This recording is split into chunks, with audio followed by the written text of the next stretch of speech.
नमस्कार दोस्तों, स्वागत है आप सभी का। ये क्या है? ये है अपना सीरीज नंबर 10 है आज। और ये हमारा फर्स्ट क्वेश्चन है। इसमें भी हम 20 क्वेश्चन देखेंगे। ऑनलाइन कोर्स चल रहा है हमारा, आप उसको ज्वाइन कर सकते हो। ओके, किसी भी एग्जाम के लिए आप ज्वाइन कर सकते हो उसको। और वीडियो को आप शेयर नहीं कर रहे हो, पहली बात तो अपना जो सर्किल है, फ्रेंड सर्किल है, उसके अंतर्गत वीडियो को शेयर कीजिए, जिससे ज़्यादा से ज़्यादा लोग उससे जुड़े और उनको फ़ायदा मिले। क्योंकि ये जो सीरीज हमने चलाई है, ये सीरीज लंबा चलेगा, तो ज़्यादा से ज़्यादा लोग जब जुड़ेंगे तभी तो ये सीरीज चलाना पॉसिबल यहाँ पर हो पाएगा। तो इस बात को ध्यान में रखिए, ज़्यादा से ज़्यादा इसको अपने दोस्तों के अंतर्गत या अपना जो भी सर्किल है, ग्रुप सर्किल है, उसके अंतर्गत शेयर कीजिए वीडियो को। और ये हमारा फिक्स टाइम है 10 बजे का। ओके, तो 10 बजे से ये हमारी सीरीज कंटिन्यू रहेगी। कितने भी ये जो सीरीज चलेगी, लंबी सीरीज चलेगी, तो ये 10 बजे ही शुरुआत होगी इसकी। ओके, तो क्वेश्चन देख लेते हैं अब। एक स्टेट की बात की गई है जो कि अथॉरिटेरियनिज्म है। इस प्रकार का जो स्टेट है उसकी विशेषता कौन सी नहीं है, ये इसमें कहा गया कि कौन सी एक विशेषता जो अथॉरिटेरियनिज्म रिजीम की नहीं है। तो पहला है इसमें, सार्वजनिक हितों को सरकार परिभाषित करती है। कहीं भी यदि हम अथॉरिटेरियनिज्म की बात करें तो वहां पर सरकार डिफाइन करेगी कि हमारे लिए क्या सही और क्या गलत है, ओके, अच्छा और बुरा हमारे लिए क्या होगा, वो सरकार ही डिफाइन करती है। तो ये तो इसकी विशेषता है, तो ये हट जाएगा। दूसरा है यहाँ पर सार्वजनिक विरोध देशद्रोह होता है। यदि आप पॉलिटिकल पार्टी का विरोध करते हो जो कि उस समय पावर में रहती है, और आप उनकी आइडियोलॉजी को फॉलो नहीं करते हो, तो आपको क्या कहा जाएगा? आपको कहा जाएगा कि आप क्या हो? देशद्रोह हो। क्या बात में ऐसा हो रहा है अभी? यस, हो रहा है। जो पावर में है, रूलिंग पार्टी है, यदि आप उनका सपोर्ट नहीं करते हो, उनकी आइडियोलॉजी को फॉलो नहीं करते हो, ये हम कह सकते हैं। जिस प्रकार से उन्होंने नेशनलिज्म को डिफाइन किया है, उनके लिए नेशनलिज्म क्या है, यदि आप उनके अनुसार नहीं चलोगे तो उनको आपको एक टैग दे दिया जाएगा देशद्रोह का। बहुत आसान है उनके लिए बोलना। तीसरा क्या है? तीसरा इसमें राजकीय विचारधारा ही आनंद को परिभाषित करती है। जो प्लेजर है, हैप्पीनेस है, इसको कौन डिफाइन करेगा? जो विचारधारा है सरकार की या राज्य की, जो विचारधारा है वो ही डिफाइन करता है। ये भी ठीक है। और अंतिम हमारा इसमें, सरकार की मुख्य रूप से करारोपण, विदेश नीति, कानून और व्यवस्था तक ही सीमित रहती है। तो ये इसकी विशेषता नहीं है, लास्ट वाली। सीमित रहती है, लिमिट तो होता ही नहीं है इसमें, किसी प्रकार का यहाँ पर लिमिट नहीं होता है। ये तो अनलिमिटेड होता है, कोई इसमें लिमिटेशन नहीं लगा सकता, इस पर कोई भी कंट्रोल नहीं लगा सकता। ये जैसा चाहे वैसा कर सकती है, ये डिफाइन कर सकता है कि क्या इंटरेस्ट होंगे। और यदि आप उनकी आइडियोलॉजी को फॉलो नहीं करोगे तो आपको देशद्रोह बता दिया जाएगा। और साथ में ही विचारधारा ही आनंद को परिभाषित करती है कि आपके लिए हैप्पीनेस कब होगा, खुशी का क्या हो सकता है। ओके, जो कुछ भी इससे जुड़ी हुई बातें, ये सभी यहाँ पर स्टेट डिफाइन करेगा। लेकिन जो लास्ट ऑप्शन है उसमें कहा गया कि केवल और केवल करारोपण, ओके, टैक्स लगाना, फॉरेन पॉलिसी, कानून और व्यवस्था तक ही सीमित नहीं। हमारा जो जीवन है, जीवन के अंतर्गत हम जो कुछ भी करते हैं सब पर कंट्रोल यहाँ पर सरकार का होगा। तो ये इसका ऑप्शन हो जाएगा। चलते हैं अगले क्वेश्चन की तरफ। सेकंड नंबर यहां से पढ़ लीजिए। एक बहुलवादी राज्य, मार्क्सवादी राज्य, कल्याणकारी राज्य, और लास्ट है हमारा उग्र नारीवादी राज्य। इसको देखिए, इसको कीजिए, क्वेश्चन को आंसर दीजिए जल्दी सी। ओके, 4 ऑप्शन आपके पास में। पहला वर्ग व्यवस्था, दूसरा है पितृसत्ता, और तीसरा है प्रतिस्पर्धी सामाजिक हितों का विवाचक, और अंतिम है विस्तार पर बल। स्टॉप कीजिए और आंसर दीजिए, मैं कंटिन्यू कर रहा हूं इसको। ये है आपका क्वेश्चन, और ये रहा। तो एक उग्र नारीवादी राज्य कैसा होगा? जो कि जो व्यवस्था है, पितृसत्तात्मक जो व्यवस्था है, पुरुषों का जो साम्राज्य है, उसको समाप्त करने की बात इनके द्वारा की जाती है। ये रिफॉर्म की बात नहीं करते हैं, ध्यान में रखिए। जहां भी आपको रेडिकल शब्द मिले, वो रिफॉर्म की बात नहीं करते, वो बात करते हैं चेंज की। ओके, वो चेंज की बात करेंगे, परिवर्तन की बात करेंगे वो। रिफॉर्म की बात नहीं की जाती है रेडिकल के अंतर्गत, तो इसमें क्या हो जाएगा, इसमें बी हो जाएगा। फोर्थ के अंदर बी हो जाएगा, तो ये हटा दीजिए, इसको हम नहीं करेंगे। ओके, ये ऑप्शन मान लीजिए आप, ये वाला, ये वाला, ये वाला और ये वाला। ओके, इसमें थोड़ा मिस्टेक है, तो इसमें फोर्थ के अंतर्गत बी हो जाएगा, फोर्थ के अंतर्गत बी, ये वाला। इसके बाद में देखें तो इसमें सेकंड है हमारा मार्क्सवादी राज्य क्या होगा, तो मार्क्सवादी राज्य के अंतर्गत वर्ग व्यवस्था को समाप्त किया जाता है, तो इसमें सेकंड में हमारा ए हो जाएगा, सेकंड में ए हो जाएगा, और बाकी आप कर लीजिए, आराम से हो जाएगा CADB। ओके, ये रहा आपका क्वेश्चन। हाँ, इसका PDF आपको टेलीग्राम लिंक में मिल जाता है, आप वहां से देख सकते हो। ओके, हाँ, टेलीग्राम का लिंक है वो आपको नीचे मिल जाएगा डिस्क्रिप्शन में, और कमेंट बॉक्स में भी शायद मिल जाएगा, तो वहां से आप उससे जुड़ जाइए चैनल से, और वहां पर आपको PDF भी मिलेगी, और अन्य प्रकार की जो भी इंफॉर्मेशन है आपके एग्जाम से जुड़ी हुई, और कुछ मटेरियल जो कि आपके लिए हेल्पफुल हो सकता है, वो भी आपको वहीं से मिल जाएगा, तो उसको आप ज्वाइन कर लीजिए। चलते हैं अगले क्वेश्चन की तरफ। 3 नंबर क्वेश्चन है, इसको छोड़ दीजिए, इसमें थोड़ा सा मिस्टेक हो गया बनाने में, लेकिन इसकी जगह एक कॉन्सेप्ट लिख लीजिए आप। हमारे पास में दो विचारक है, एक हीगल, ओके, और दूसरा है यहाँ पर कार्ल मार्क्स।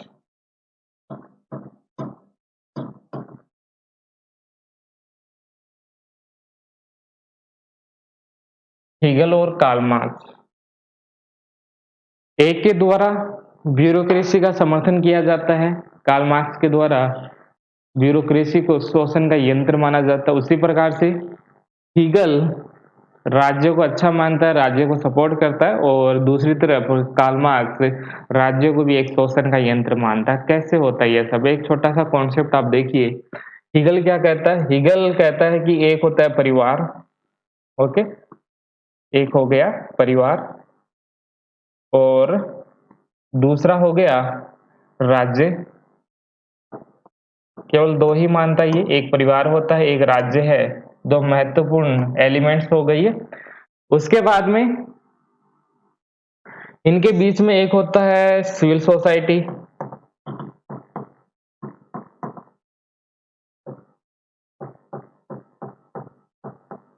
सिविल सोसाइटी, और एक और होता है यहाँ पर नौकरशाही,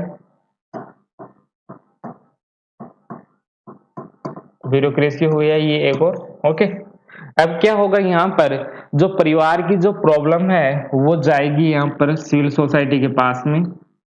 ओके, सिविल सोसाइटी यहाँ पर प्रॉब्लम को ब्यूरोक्रेसी के पास में ले जाएगी, और ब्यूरोक्रेसी जो भी प्रॉब्लम है वो राज्य के पास पहुंचा देगी, तो यहाँ पर जो समस्या का समाधान है वो आराम से हो जाएगा। परिवार की जो भी समस्याएं होती है, एक परिवार के अंदर की समस्याएं हो सकती है, एक समाज की प्रॉब्लम हो सकती है, या कोई बेसिक प्रॉब्लम हो सकती है, तो वो प्रॉब्लम सबसे पहले सिविल सोसाइटी के पास में जाती है। सिविल सोसाइटी क्या है, परिवार और राज्य के बीच में जितने भी इंस्टीट्यूशन है, परिवार और राज्य को छोड़ के जितने भी इंस्टीट्यूशन है, और दूसरी बात जिनका हित किसी पॉलिटिकल पार्टी से जुड़ा हुआ नहीं है, वो पावर में नहीं आना चाहते, वो सभी हम सिविल सोसाइटी के अंतर्गत शामिल करते हैं। जितने भी ऑर्गेनाइजेशन है, धर्म से जुड़े हुए व्यापारिक जितने भी दल होते हैं, जितने भी NGO होते हैं, ओके, उन सबको हम सिविल सोसाइटी के अंतर्गत ही शामिल करते हैं।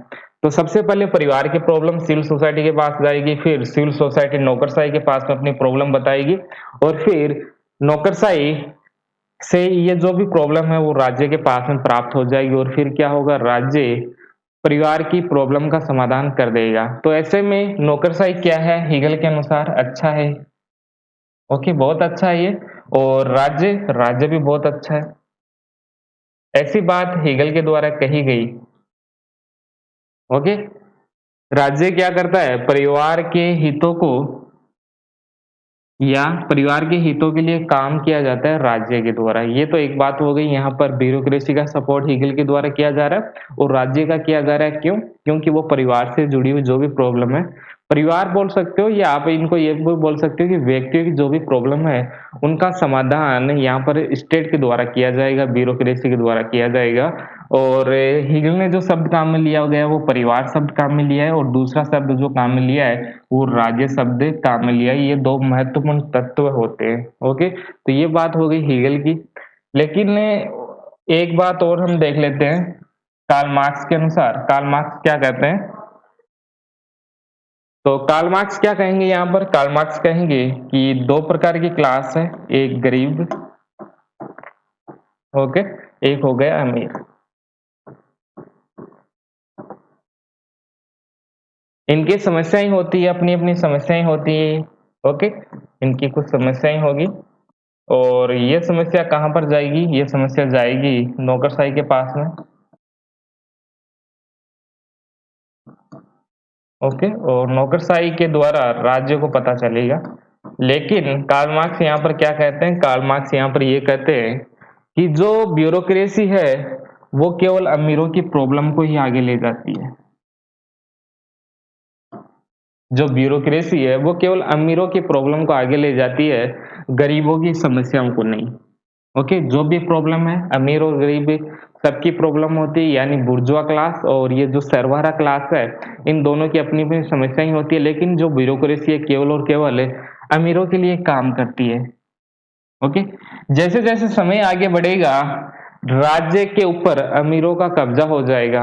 ओके, कंट्रोल हो जाएगा अमीर लोगों का, यानी पूंजीपति लोगों का यहाँ पर स्टेट पर कंट्रोल हो जाएगा। ऐसे में कार्ल मार्क्स क्या कहते हैं, नौकरशाही क्या है, शोषण का यंत्र है, शोषण को बढ़ाने वाला यंत्र है, राज्य के लिए काम किया जाता है, और ये दोनों ही संस्थाएं अमीर लोगों के लिए काम करती है। इन गरीब लोगों की कोई नहीं सुनता है, और नौकरशाही इनकी इसलिए सुनती है क्योंकि इनके पास में पैसे होते हैं, इनको कुछ फंडिंग कर देते हैं या किसी प्रकार से उनकी सहायता करते हैं, तो इन्हीं की प्रॉब्लम को स्टेट के पास में पहुंचाते हैं, और स्टेट केवल इन्हीं की समस्याओं का समाधान करता है, और इस एक समय के बाद में अमीर लोगों का ही राज्य के ऊपर कंट्रोल हो जाता है। ऐसे में हीगल का विचार अलग रहता है और कार्ल मार्क्स का अलग विचार रहता है। कार्ल मार्क्स कहते हैं कि नौकरशाही और राज्य दोनों ही सही नहीं है, दोनों ही शोषण का एक यंत्र होता है। ओके, तो इसको आप ध्यान में रखिए थोड़ा। चलते हैं अगले क्वेश्चन की तरफ। क्वेश्चन नंबर है 4। क्वेश्चन नंबर 4, कौन सा राजनीतिक व्यवस्था में तीसरा क्षेत्र है, ये इसमें कहा गया है कि कौन सा तीसरा क्षेत्र है। तो इसके अंतर्गत हम शामिल करते हैं नागरिक समाज को। और लोकतंत्र का चौथा स्तंभ कौन सा है, लोकतंत्र का चौथा स्तंभ कौन सा है, मीडिया। और राजनीतिक व्यवस्था का तीसरा क्षेत्र क्या है, तीसरा क्षेत्र है यहाँ पर सिविल सोसाइटी।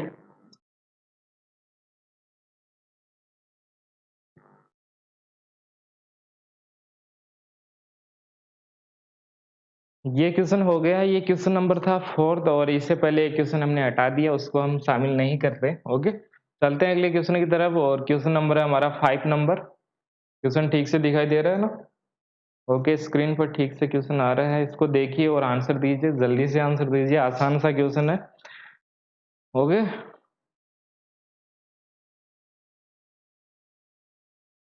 क्वेश्चन नंबर कितना है, ये क्वेश्चन नंबर है 5 पे। और पहला है यहाँ पर सैमुअल हंटिंगटन, इसका कॉन्सेप्ट किससे जुड़ा हुआ है, आदर्श समाज से। ओके, ध्यान में रखना है ये किसके कौन किसके साथ में जुड़ा है, इनको आप अलग से नोट कर सकते हो। दूसरा यहाँ पर एनकुरमा, और इनका बुक भी है नव उपनिवेशवाद। ओके, जो न्यू कॉलोनियलिज्म है, तो उस शब्द का प्रयोग एनकुरमा के द्वारा ही सबसे पहले किया जाता है, और इनका ये बुक भी है, इसको आपको ध्यान में रखना है। तीसरा है यहाँ पर रॉल्फ प्रेविस, जो कि डिपेंडेंसी थ्योरी से जुड़े हुए हैं। डिपेंडेंसी थ्योरी को आगे बढ़ाने में इनका बहुत बड़ा योगदान है। इनकी जो बड़ी संस्था है उनके ये अध्यक्ष भी रह चुके हैं। ओके, डिपेंडेंसी थ्योरी हम देख लिया होगा वीडियो आपने, वहां से आप डिटेल से देख लीजिए। और पूंजीवाद की अंतिम अवस्था के रूप में साम्राज्यवाद, ये स्टेटमेंट इनका नहीं, ये तो लेनिन के द्वारा कहा गया। ओके, तो ये हो जाएगा आपका गलत हो जाएगा, सी नंबर गलत हो जाएगा। और लास्ट है एजी फ्रैंक। तो एजी फ्रैंक ने क्या कहा, औद्योगिक पूंजीवाद के कारण अधोविकास, ओके, जो पूंजीवाद है, किस प्रकार का पूंजीवाद? जो औद्योगिक पूंजीवाद है, उसके कारण विकास ऊपर की तरफ नहीं गया है, विकास की जो गति है वो नीचे की तरफ आया है। ओके, तो इस प्रकार की बातें यहाँ पर एजी फ्रैंक के द्वारा की जाती है। और बस हो गया, ये तो इतना ही तो इसमें। चलते हैं अगले क्वेश्चन की तरफ। क्वेश्चन नंबर 6 है।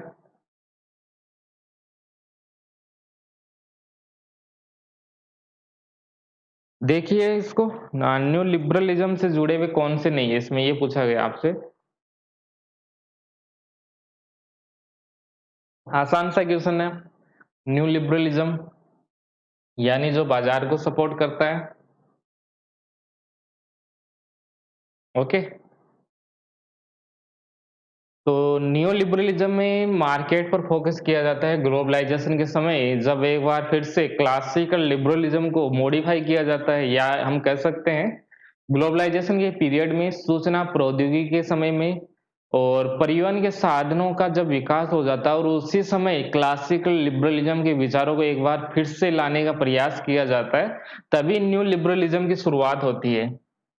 इस प्रकार के जो विचार हैं न्यू लिबरलिज्म से जुड़े हुए, वो सैद्धांतिक तौर पर हम देखें, थ्योरेटिकल के रूप में हम देखें, तो 1945 के बाद में इस प्रकार के विचार आना शुरू हो जाते हैं। और यदि आप प्रैक्टिकल बात करोगे कि इसको अपनाया कब गया, तो इसको अपनाने का जो काम है वो सबसे पहले ब्रिटेन और अमेरिका में, एक तरफ रहते हैं रीगन और दूसरी तरफ कौन रहता है?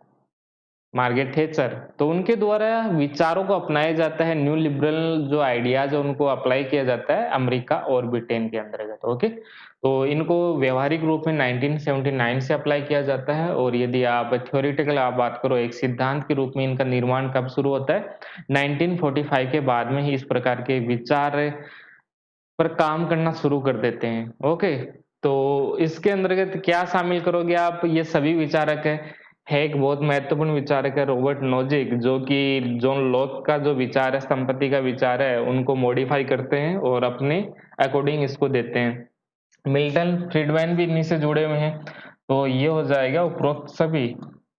ये आंसर सही है इसका, 4th नंबर। अगला है वैज्ञानिक व्यक्तिवाद। इसका अर्थ क्या होता है? एक तो होता है व्यक्तिवाद, इंडिविजुअलिज्म। इनको जब साइंटिफिक बेस दे दिया जाता है, एक वैज्ञानिक आधार प्रदान किया जाता है इंडिविजुअलिज्म को, तब हम क्या कहेंगे? इसको हम कहेंगे वैज्ञानिक व्यक्तिवाद। यानी व्यक्तिवाद को जो एक्सप्लेन है वो साइंटिफिक तरीके से जब किया जाता है, तब हम उसको कहेंगे वैज्ञानिक व्यक्तिवाद। कैसे? व्यक्तिवाद और वैज्ञानिक व्यक्तिवाद, देखिए इसको, एक है हमारा जीव, कोई भी जीव हो सकता है या ह्यूमन बॉडी हो सकता है। एक होगा समाज। जिस प्रकार से एक जीव समाप्त हो जाता है, एक जीव की निश्चित उम्र होती है, हमारी भी एक निश्चित उम्र होती है, हम भी बीमार होते हैं, और कभी-कभी जब व्यक्ति बीमार होता है तो समाप्त भी हो जाता है, उनकी डेथ हो जाती है।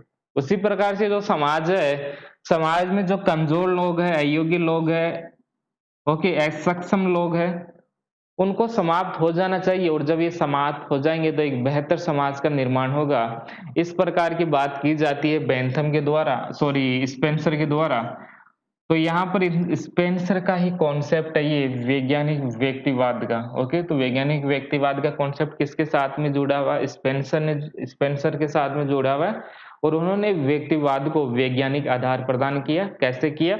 एक समाज होता है, एक जीव होता है, जिस प्रकार से जीव की निश्चित उम्र होती है और एक समय के बाद में वो समाप्त हो जाता है, जैसे ही जीव कमजोर होता है। उसी प्रकार के समाज के अंतर्गत जो कमजोर लोग हैं, जो बूढ़े लोग हैं, ओके, या उनमें और भी कुछ प्रॉब्लम हो सकती है, जो कमजोर लोग हैं उनको समाप्त हो जाना चाहिए, ऐसी बात स्पेंसर के द्वारा की जाती है। और जो श्रेष्ठ होगा वो सर्वाइवल अपने आप कर लेगा। ओके, तो इसमें क्या हो गया? स्पेंसर इसका आंसर हो जाएगा।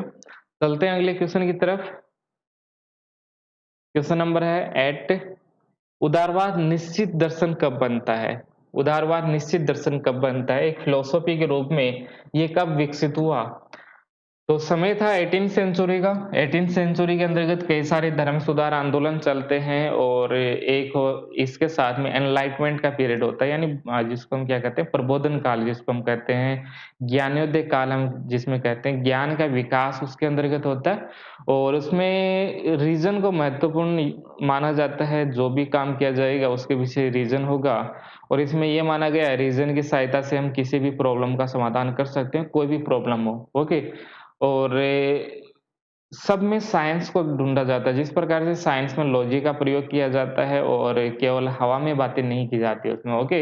उसके पीछे कोई ना कोई रीज़न होना चाहिए। उसी प्रकार से यहाँ पर फिलॉसफी के अंतर्गत भी रीज़न को सपोर्ट किया जाता है, या जितने भी सब्जेक्ट आप पढ़ते हो उसमें रीज़न का प्रयोग यहाँ से शुरू हो जाता है 18th सेंचुरी के अंतर्गत, क्योंकि इस समय साइंस आ चुका था और साइंस का प्रभाव इन सब पर पड़ता ही है। जॉन लॉक की बात करें तो जॉन लॉक भी एक कौन थे? डॉक्टर थे, बड़े डॉक्टर थे वो। जो भी जितने भी आप बड़े फिलोसोफर देखते हो, सभी अच्छे-अच्छे पद पर रह चुके हैं, साइंस से जुड़े हुए थे वो सभी लोग। इसलिए इनके आइडिया आप देखोगे तो उसमें आपको रीज़न दिखाई देगा, कोई ना कोई कारण वो जोड़ देंगे, जो भी अपना वो दर्शन देते हैं, ओके? तो जॉन लॉक के द्वारा 18th सेंचुरी में ये विचार दिया गया था लिबरलिज़्म का, या हम कह सकते हैं लिबरलिज़्म का जो एक सिस्टमैटिक तरीके से डेवलपमेंट है, वो जॉन लॉक के द्वारा किया गया। और उन्होंने भी इसमें रीज़न का प्रयोग किया, क्योंकि वो भी एक डॉक्टर थे, चिकित्सक थे, वो भी बड़े चिकित्सक थे, राजकीय चिकित्सक थे, और फिर वो अपनी इस प्रकार की अवधारणा भी देते हैं। चलते हैं अगले क्वेश्चन की तरफ, और ये हो गया हमारा 9 नंबर क्वेश्चन है ये, देख लीजिए इसको। इसको भी हटा दीजिए, इसमें भी कुछ प्रॉब्लम आ गया था। चलते हैं 10 नंबर क्वेश्चन, ठीक से दिख रहा है ना आपको 10 नंबर?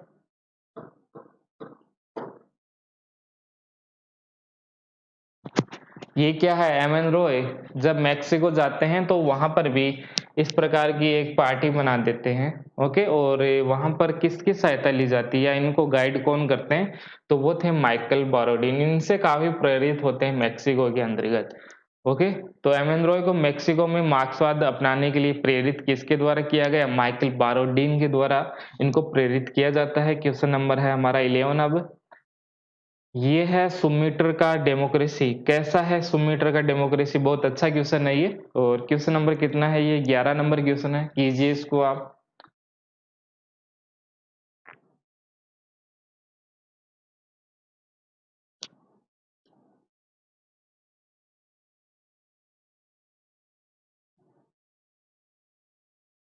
इनका एक बुक भी आता है, जब हम आजाद होते हैं उसी समय इनका बुक आता है 1947 के अंतर्गत, और बुक है इनका कैपिटलिज्म। कैपिटलिज्म हो गया, सोशलिज्म हो गया and democracy. Capitalism, socialism and democracy 1947 के अंतर्गत बुक आता है, और उसी के अंतर्गत ये अपना कॉन्सेप्ट देते हैं डेमोक्रेसी से जुड़ा हुआ। तो ये देखिए इसमें क्या होगा, आंसर क्या होगा इसका, बताइए जल्दी से। आवश्यक नहीं है, ये इसमें क्या पूछा गया है? आवश्यक नहीं है, अनुकूल बनाने के लिए जो प्री कंडीशन की हम बात करते हैं वो आवश्यक नहीं है, लोकतंत्र के अभिजात वर्ग को अनुकूल बनाने के लिए। तो राजनीति, जो राजनीतिज्ञ होते हैं का चरित्र बल ऊंचा होना चाहिए, तो चरित्र बल ऊंचा होना ही चाहिए, ओके। दूसरा है यहाँ पर सीमित क्षेत्र में प्रतियोगिता का होना, अपेक्षाकृत सीमित क्षेत्र में कंपटीशन नहीं होना चाहिए। इसको यदि आपको अनुकूल बनाना है, अभिजात वर्गवाद को अनुकूल बनाना है डेमोक्रेसी के साथ में, ओके, तो आपको यहाँ पर कंपटीशन केवल सीमित क्षेत्र में नहीं होना चाहिए, एक बड़े क्षेत्र के अंतर्गत कंपटीशन होना चाहिए। ऐसा नहीं कि पावर केवल एलिट क्लास के पास में, यदि पावर केवल एलिट क्लास के पास में होगा तो हम उनको डेमोक्रेसी के साथ में कैसे जोड़ेंगे? तो पावर, यहाँ पर पावर सभी के पास में कैसे जाएगा? सब जब सब कुछ ओपन कर दिया जाएगा, और जब ओपन किया जाएगा तभी पावर का रीडिस्ट्रीब्यूशन हो सकता है। तो अनुकूल बनाने के लिए आवश्यक क्या है? आवश्यक है इसको ओपन कर दिया जाए, जो प्रतियोगिता है, कंपटीशन है, वो केवल सीमित क्षेत्र के अंतर्गत नहीं होनी चाहिए, एक बड़े क्षेत्र के अंतर्गत कंपटीशन होना चाहिए। और तीसरा इसमें सुप्रशिक्षित स्वतंत्र नौकरशाही की उपस्थिति, ब्यूरोक्रेसी है वो स्वतंत्र होनी चाहिए, ना कि एलीट क्लास के लिए काम करने वाली हो। यदि एलीट क्लास के साथ में काम करने वाली हो तो फिर एलीट ही अपने पावर में रहेंगे, वहाँ पर रियल जो डेमोक्रेसी है वो नहीं आ पाएगी। और अंतिम हमारा एक सुव्यवस्थित दलीय प्रणाली। जब एक दल का निर्माण हो जाता है तो वो लोगों की जो आवश्यकताएँ हैं, व्यक्तियों के जो नीड्स है उनको फुलफिल कर सकते हैं, जो इंटरेस्ट है वो हाइलाइट कर देते हैं और उनकी समस्याओं का समाधान भी करने का प्रयास करते हैं। तो कई सारी पॉलिटिकल पार्टी होना चाहिए, ये समर्थन करते हैं पॉलिटिकल पार्टी का, एक सुव्यवस्थित होना चाहिए, ओके? तो इसका आंसर हो गया, इसका बी इसका आंसर हो गया। क्वेश्चन थोड़ा-सा टफ है, लेकिन आप कर सकते हो। ज़रूरी नहीं कि आपने ये पढ़ा है या नहीं पढ़ा है, इसको आप हटा दीजिए। मान लेते हैं 100 मीटर हमें नहीं पता है, लेकिन आपको इतना तो पता है यदि आपको लोकतंत्र को एलीट क्लास के पास में जो पावर है, ओके? या एलीट का जो शासन है, उसके साथ में आपको कंबाइन करना है, ओके? तो आप कैसे करोगे? हम करेंगे, जो चरित्र बल है वो राजनीतिकों का जो चरित्र है वो हाई लेवल होना चाहिए। दूसरा बात, नौकरशाही की स्वतंत्रता की बात की जाती है और इसमें दल होने चाहिए। जब दल होंगे तभी तो वो अलग-अलग क्लास के जो प्रॉब्लम उनको उठा पाएँगे। लेकिन जो कॉम्पिटिशन है वो सीमित नहीं होना चाहिए, उसमें किसी प्रकार का लिमिट नहीं होना चाहिए। केवल एक छोटे से क्षेत्र में ही कॉम्पिटिशन नहीं होना चाहिए, बड़े क्षेत्र होना चाहिए, जिससे जो भी क्लास है वो सभी क्लासेस पावर में आ सकें। ओके? तो ये क्वेश्चन है, अच्छा क्वेश्चन है। इनके लिए आपको कोई पढ़ा नहीं सकता, आपको माइंड का प्रयोग करना होगा, रेशनैलिटी का आपको प्रयोग करना होगा इन सब के क्वेश्चन के लिए, ओके? मान के चलिए इस प्रकार के क्वेश्चन आए और आपको नहीं पता है सुमीटर है कि नहीं, ओके? सुमीटर को आपने नाम ही नहीं सुना है, तो सुमीटर को आप यहाँ पर बंद कर दीजिए और आगे पढ़ना शुरू कीजिए और उसके बाद में ऑप्शन देखिए, आप कर सकते हो इस क्वेश्चन को, ओके? आराम से आप इसको कर सकते हो। क्वेश्चन नंबर अगला हमारा, उदारवाद के विषय में निम्नलिखित में से कौन-सा कथन सही है यहाँ पर? ये क्वेश्चन है, कौन-सा कथन सही है? देख लीजिए इसको।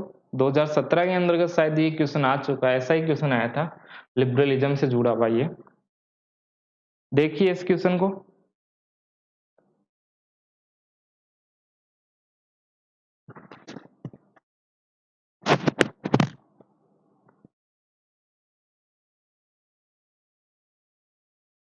तो कथन सही नहीं है, ये पूछा गया आपसे, कौन-सा कथन सही नहीं है?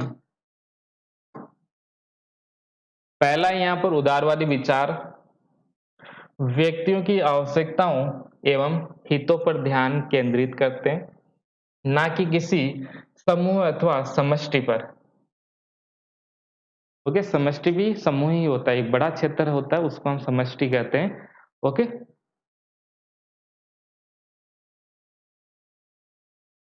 और ये स्टेटमेंट ठीक है ना? उदारवादी विचार व्यक्तियों की आवश्यकता एवं हितों पर ध्यान केंद्रित करते हैं, ये बात बिल्कुल ठीक है।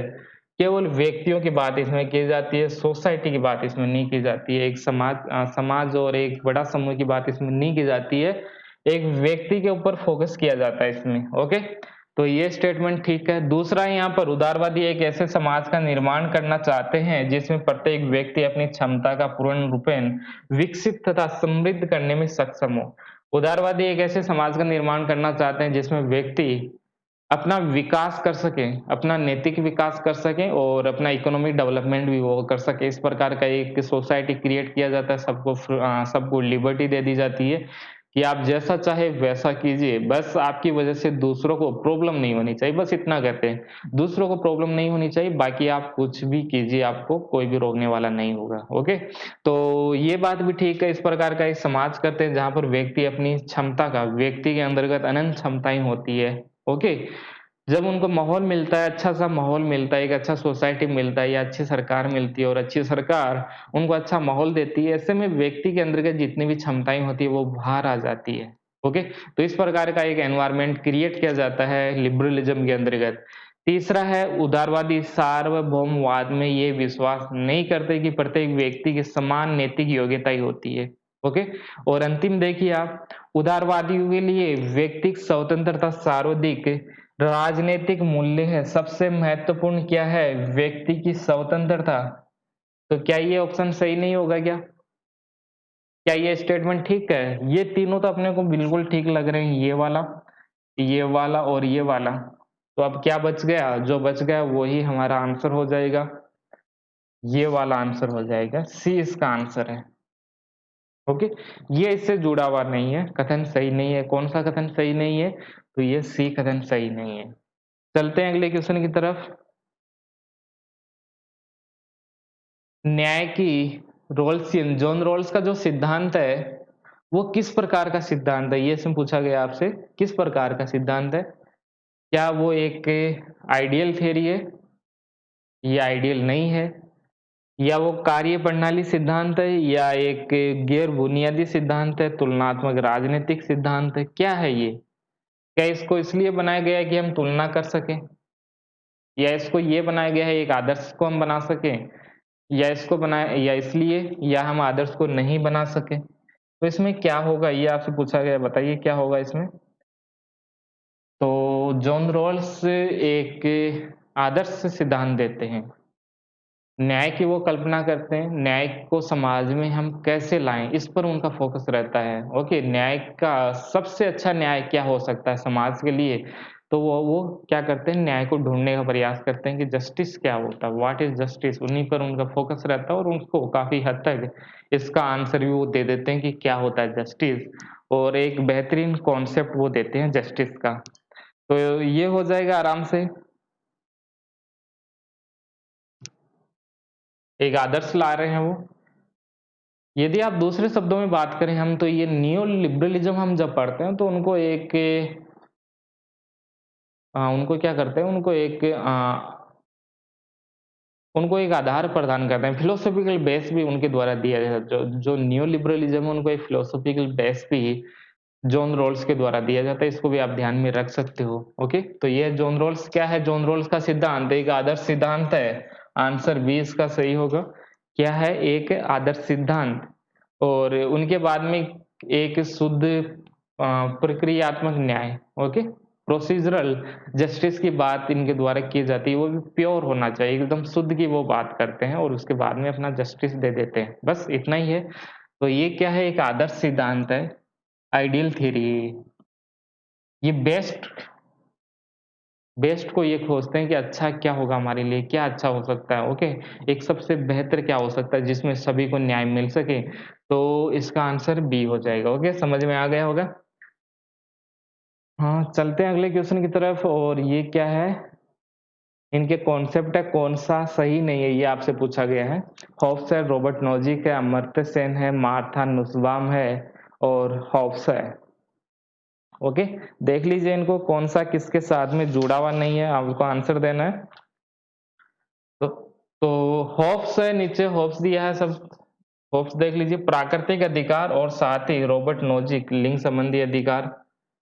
ओके, दूसरा है मार्था नुसबाम, अधिकारों का बहुत सांस्कृतिक परिपक्व से। मल्टीकल्चरलिज्म में मार्था नुसबाम को पढ़ा जाता है। ओके, एक है अमर्त्य सेन, अधिकारों का सामुदायिक परिपक्व से। समुदाय के संदर्भ में अधिकारों को एक्सप्लेन किया जाता है अमर्त्य सेन के द्वारा। और एक है रॉबर्ट नोजिक, लिंग संबंधी अधिकार। और एक है हॉब्स, प्राकृतिक अधिकार। संयोजन सही है, ये आपसे पूछा गया है, क्या सही होगा? कौन थे मार्था नुसबाम? क्या अधिकारों के बहुत सांस्कृतिक परिप्रेक्ष्य से जुड़े हुए हैं? क्या मल्टीकल्चरलिज्म से जुड़े हुए हैं? मार्था नुसबाम आपको पढ़ाया गया है, कोर्स के स्टूडेंट है उनको मार्था नुसबाम बताया था, याद है कि नहीं? क्या वो मल्टीकल्चरलिज्म से जुड़े हुए हैं? क्या अमर्त्य सेन अधिकारों के सामुदायिक परिप्रेक्ष्य से जुड़े हुए हैं? क्या रॉबर्ट नोजिक लिंग संबंधी अधिकारों से जुड़े हुए हैं? क्या होब्स प्राकृतिक अधिकारों से जुड़े हुए हैं? तो आपको क्या मिलेगा इसमें, आंसर क्या होगा, कौन सा सही है? ये सभी गलत है। ओके, और सही क्या होगा? सही होगा हॉब्स। हॉब्स के द्वारा प्राकृतिक अधिकारों की बात की जाती है, सुरक्षा की बात की जाती है, और जीवन को बचाने के लिए आप कुछ भी कर सकते हो, अपने को सुरक्षित रखने के लिए आप कुछ भी कर सकते हो, और वो क्या है, आपका नेचुरल राइट्स है। ओके, कुछ भी आप कर सकते हो। तो ऐसी बात कही गई थी होब्स के द्वारा। तो ये आंसर हो जाएगा इसका, ए इसका सही आंसर है।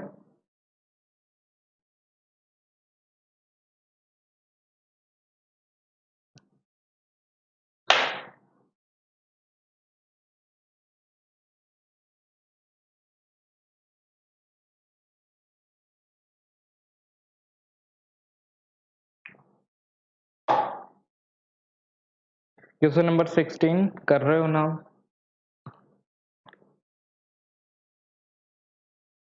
अमर्त्य सेन से जुड़ा हुआ क्वेश्चन है। ठीक से आपने पढ़ा है तो आप इसको कर पाओगे, लेकिन थोड़ा थोड़ा पढ़ा है तब भी आप इसको कर पाओगे। थोड़ा सा ध्यान से पढ़िए इस क्वेश्चन को। अमर्त्य सेन से संबंधित निम्नलिखित कथनों पर विचार कीजिए। आपको क्या पता है उस पर फोकस कीजिए सबसे पहले, कि आपको क्या पता है। वे संसाधनों की समता के बजाय क्षमताओं पर बल देते हैं। क्या इनके द्वारा कैपेबिलिटी के ऊपर फोकस किया जाता है? अमर्त्य सेन क्या कहते हैं, फोकस किया जाना चाहिए कैपेबिलिटी, व्यक्ति को कैपेबल बनाना है हमें। ओके, क्या बनाना है? कैपेबल बनाना है, जिससे वो अपने आप कुछ भी कर सके। यानी उनको, सभी व्यक्तियों के आप उनको पैरों पर खड़ा कर दीजिए, साधारण सी बात करें। ओके, तो फिर वो अपने आप कम काम कर लेंगे। उनको आप रोजगार मत दीजिए, आप उनको प्रशिक्षण दीजिए, ट्रेनिंग आप उनको दीजिए, और जब आप वो ट्रेंड हो जाएंगे तो अपने आप कर लेंगे। ओके, तो सब में आप कैपेबिलिटी का डेवलपमेंट कीजिए, और कैपेबिलिटी पर बहुत बड़ा फोकस यहाँ पर अमर्त्य सेन के द्वारा किया जाता है। तो इसमें बी तो, ये तो सही है स्टेटमेंट, जो सेकंड है वो बिल्कुल ठीक है, इसमें कोई भी प्रॉब्लम नहीं है। फर्स्ट स्टेटमेंट की बात करें हम, कि उसमें क्या हो सकता है। ओके, देखिए फर्स्ट क्या हो सकता है। वे परेटो अनुकूलतम की सराहना करते हैं। जब वो क्षमताओं की बात कर रहे हैं, कैपेबिलिटी की वो बात कर रहे हैं, ओके, तो वो परेटो का जो कॉन्सेप्ट है उसका समर्थन वो क्यों करेंगे? सीधा सीधी बात है, जब क्षमताओं की बात की जा रही है तो परेटो की जो अवधारणाएं हैं उनका समर्थन वो नहीं करेंगे। परेटो की क्या अवधारणाएं है वो आप सबको पता होगा। ओके, तो इसको आप हटा दीजिए, और आंसर क्या हो जाएगा? बी इसका आंसर हो जाएगा। केवल इसमें दो सही है।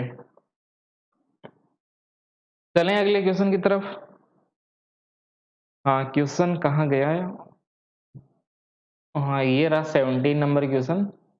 नोबेल पुरस्कार मिलता है अमर्त्य सेन को 1998 के अंतर्गत। पहला क्वेश्चन तो यही हो गया कि कब नोबेल पुरस्कार मिलता है, और दूसरा क्वेश्चन है कि किसके लिए मिलता है, क्या सब्जेक्ट क्या है, कौन सा उनका बुक है, या उनके द्वारा क्या रिसर्च किया गया था, कौन सा काम है जिनके लिए इनको नोबेल पुरस्कार मिलता है 1998 के अंतर्गत।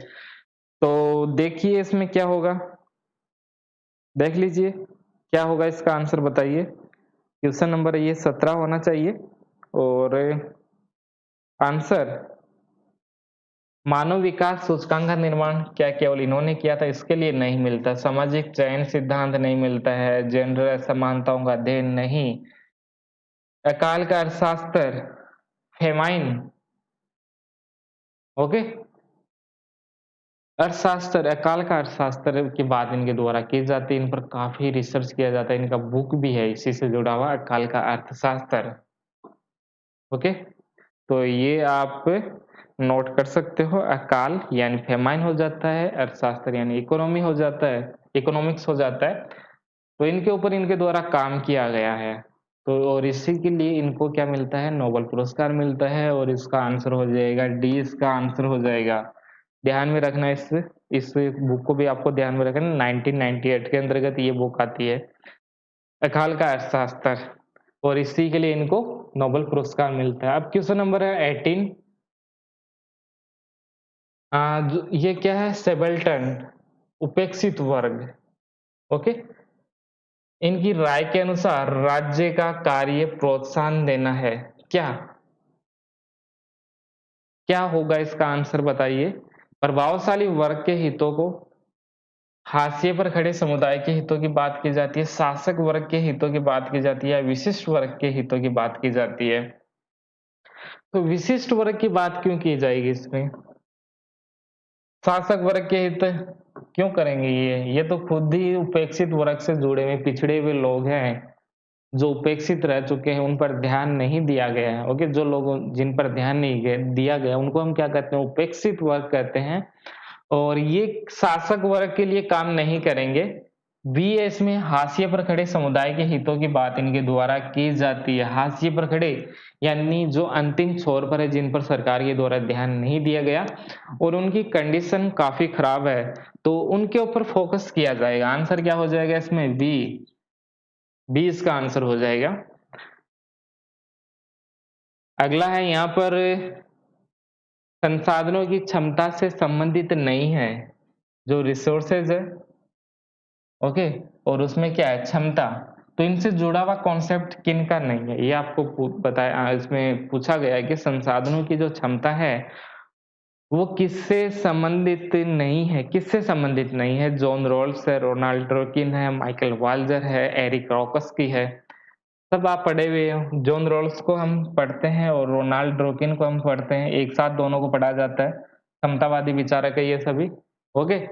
और इसके बाद में एरिक रॉकस्की, ओके, एरिक रोकोस्की ये भी इसी के अंतर्गत शामिल है। तो बच कौन गए? माइकल वाल्जर, आसानी से कर सकते हो, माइकल वाल्जर जो कि एक कम्युनिटेरियनिज्म स्कॉलर है। इनके वीडियो रखे हुए हैं यूट्यूब पर, आप उनको देखिए। कम्युनिटेरियनिज्म डायरेक्ट सिलेबस में तो नहीं है, लेकिन आपको उनको पढ़ना चाहिए। इसके अलावा जो भी एग्जाम होते हैं, नेट के अलावा जो एग्जाम होते हैं उनमें तो आपको डायरेक्ट रूप से मिल जाएगा, लेकिन जब आप नेट की तैयारी करते हो तो उसमें भी ये सब दिया हुआ तो नहीं है, लेकिन आपको पढ़ना है। कम्युनिटेरियनिज्म को तो आपको पढ़ना ही होगा, क्योंकि उसको समझे बिना आप जस्टिस को ठीक से नहीं समझ सकते।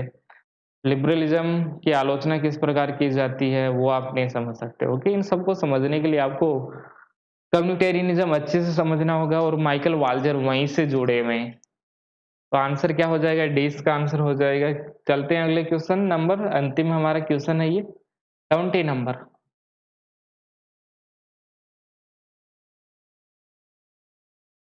70 नंबर क्वेश्चन। पाकिस्तान में राजनीतिक विकास का अध्ययन किसने किया?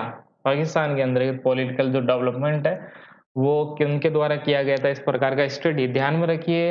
राजस्थान का जो असिस्टेंट प्रोफेसर है एग्जाम होता है, उसमें इस चैप्टर से बहुत क्वेश्चन आते हैं, पॉलिटिकल डेवलपमेंट से, सोशलाइज राजनीतिकरण यानी सोशलाइजेशन से, और मॉडर्नाइजेशन से बहुत क्वेश्चन आते हैं, और पॉलिटिकल कल्चर 6 से 7 क्वेश्चन यहाँ से अक्सर पूछे जाते हैं। राजनीतिक विकास से, संस्कृति से और आधुनिकीकरण से, बहुत महत्वपूर्ण है। और क्वेश्चन ऐसे नहीं है, नॉर्मल क्वेश्चन यहाँ से नहीं पूछे जाते हैं, काफी गहराई से क्वेश्चन पूछे जाते हैं। अक्सर हम उनको पढ़ते नहीं, और अक्सर आपको जो सामान्य बुक आप पढ़ते हो उसके अंतर्गत वो नहीं मिलते हैं। थोड़ा सा अलग है राजस्थान असिस्टेंट प्रोफेसर का। आप पेपर देखोगे 2016 का, तो काफी डिफरेंस आपको देखने को मिलेगा। ओके, तो उसमें भी इसी प्रकार का ये क्वेश्चन पूछा गया, पाकिस्तान में राजनीतिक विकास का अध्ययन किस विद्वान के द्वारा किया गया?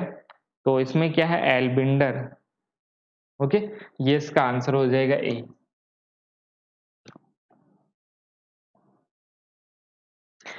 तो काफी है, हो गया है कंप्लीट आज के लिए तो।